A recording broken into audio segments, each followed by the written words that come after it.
Welcome back to the Obedient Rebel Show and podcast, the place where high-capacity leaders come to stop performing, stop pretending, and finally hear God again.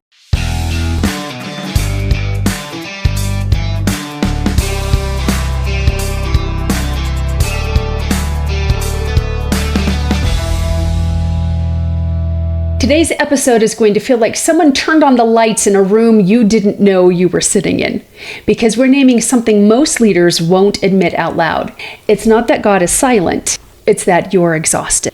And an exhausted soul has a very hard time hearing anything clearly, even heaven. So let's get honest. You've probably tried to pray your way through burnout. You've tried to push your way into clarity. Oh my gosh, that one is totally me. You've tried to force revelation from a depleted body and an overwhelmed mind. And it hasn't worked. Not because you're unworthy, not because God's ignoring you, but because revelation has a frequency and exhaustion isn't on it. Exhaustion actually creates static. It fogs your thoughts, it shortens your patience, it numbs your intuition. It tightens your body so much that your spirit can barely breathe. This is why you second guess yourself, why you pray and feel nothing, why you wait for guidance and hear only noise. It's not a spiritual failing, it's a capacity issue. Here's the part that hits home for most leaders. God refuses to shout over your exhaustion, not because he's withholding, but because shouting would teach you the wrong rhythm. God is bound by laws as well. But if he's trying to get louder and louder to break through all of the noise, what does that actually teach? What does that actually teach you? It teaches you the wrong rhythm. God speaks in a way that requires you to slow down and hear him. Why is this? Because the slowing down is part of the revelation. The slowing down is what will get you to listen. It's the doorway. It's the softening. It's the resetting. It's that place where your nervous system unwinds enough to recognize his voice again. I remember I took some parenting classes when I was a young parent, and they talked about like when your 3 or 4 year old is having a tantrum and how to deal with their tantrum. Do we go and have a tantrum along with them? Sometimes that works, sometimes it doesn't. Do we dive into the energy of it and get super frustrated with them like we tend to do when we're just on autopilot? No. But the thing that worked every single time for me is when my 3 or 4 year old was having a tantrum, I would get down and I would whisper something into their ear. And immediately they would stop because they were curious about what I was saying. So I didn't get into their ear and yell, "You need to calm down." We're gonna get ice cream, okay? Like there was nothing of that. I couldn't yell louder than my child was screaming because that just added to the noise. But when I got close and whispered, every single time it worked. It calmed them down. And so if you can be in awareness that your exhaustion is causing you to tantrum more often than not, then as you still yourself, God's whispering. I don't think that he's not withholding. I think that he's continually whispering until we can hear him. I don't think he's like, now I'm going to go silent till she figures her crap out. I don't believe that, actually. I think that he just continues to nudge. He continues to comfort. That is one thing that I have felt over these last 2 years, is the enormous amount of spiritual comfort from the Lord.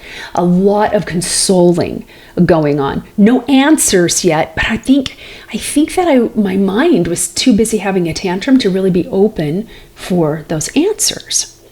But the consoling definitely was open to the consoling. So think about Jesus. Those of you who read your Bible, read your scriptures, he withdrew to quiet places. He rested.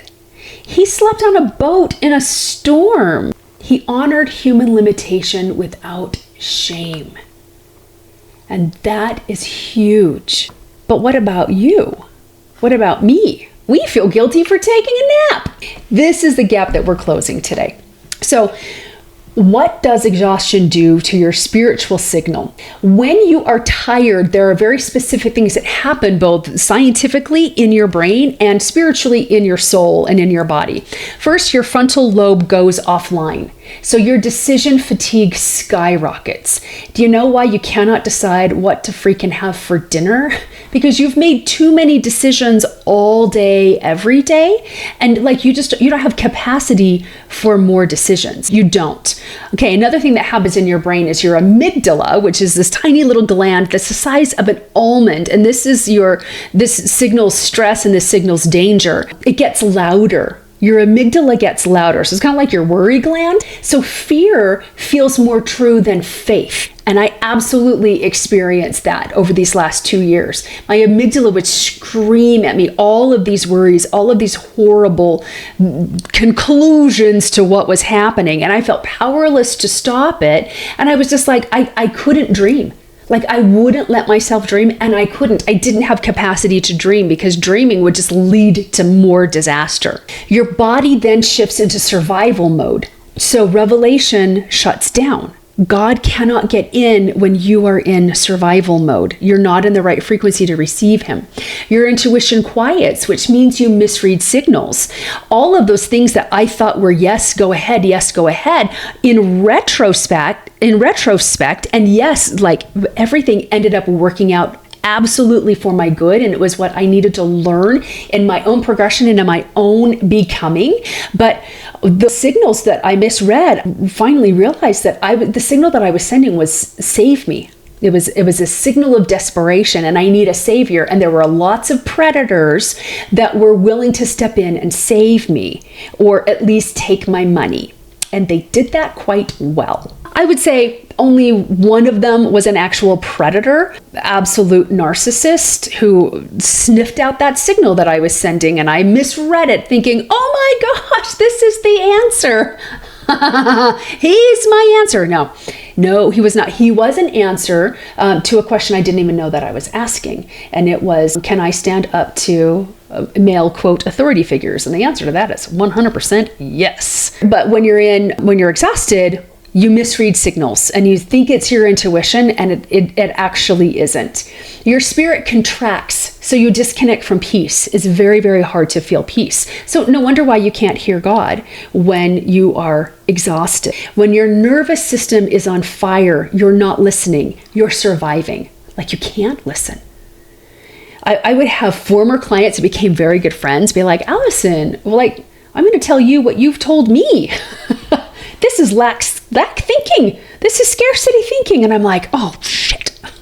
I know, but I can't change it. I know, because I was in too much survival.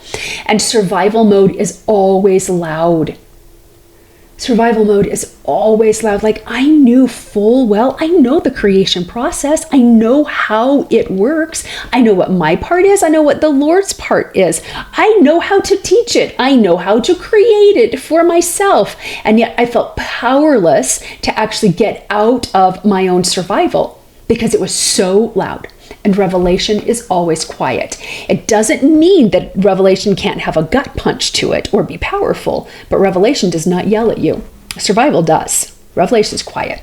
So the world trains leaders to push through exhaustion, but the obedient rebel does something different. They stop, they breathe, they rest, and they return to the place where they can hear again.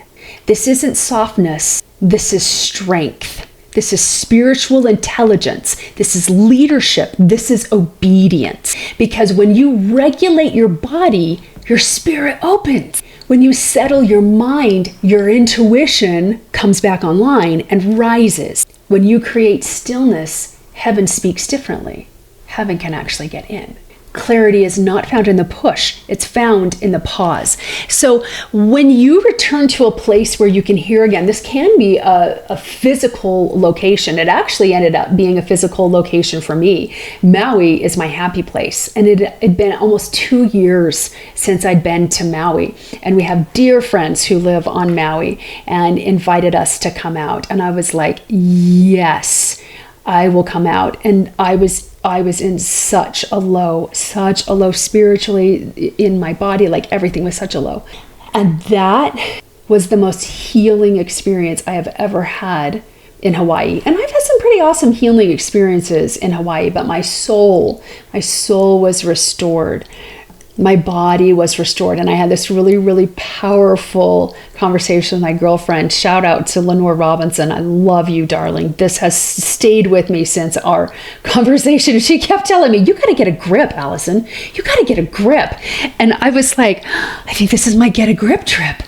I really think this is a get a grip trip. And it was not like hold yourself together, but it's like, come on, like, where's your power? She's like, this is not the powerful woman that I've known for years. Like, where'd she go? And I'm like, she's here, but she's kind of drowning. And so instead of like shaming myself that, oh no, now Lenore thinks I'm a burden, which she did not. We had that burden conversation right at the very beginning. Like, this was an opportunity for me to do nothing but receive. And it was hard, and it was so gorgeous, and it was so strong, and it was everything that I needed that I didn't know to ask for. And that actually put me in a place where I can hear again, where I feel alive again. Now, maybe Hawaii is not that place for you. Maybe a different beach is, or the mountains are, or maybe you've got, maybe it's your bedroom. Maybe it's not even a physical place at all, but it's this place where you feel safe, where your soul feels safe, and you can hear again. So it doesn't require you to fly all over the world, but obedient rebels will stop, will breathe, will rest, and they will reach out. They will reach out so that they can return to the place where they can hear again. So if you've been saying, I keep praying, but nothing's coming, or I feel disconnected from God, or I'm trying to get clarity, but I'm so overwhelmed, I want you to hear this. You don't need to pray harder. You need to rest deeper. That's it. Peace is not the reward, it's the portal. Stillness isn't the break, it's the strategy. Rest isn't a luxury, it's a commandment. The moment you stop outrunning yourself and your demons, God meets you in a way that you did not know you were missing. So if you're ready to reconnect with God and finally hear Him without the static of exhaustion, you can grab the free reset that I created for you over at theobedientrebel.com/way, or click the link in the description box, or click on the QR code on your screen. This is a simple, powerful tool that's going to help you shift and help you return to the place where you're coming back to you and where you can hear again. If this episode hit home, please take 2 seconds and like, subscribe, share, or leave a review on any of your podcasting platforms that you happen to hear this show. I really need your help in spreading this message to the people who are quietly drowning, perhaps like you once were. And until next time, keep your peace close, your obedience strong, and your rebellion holy.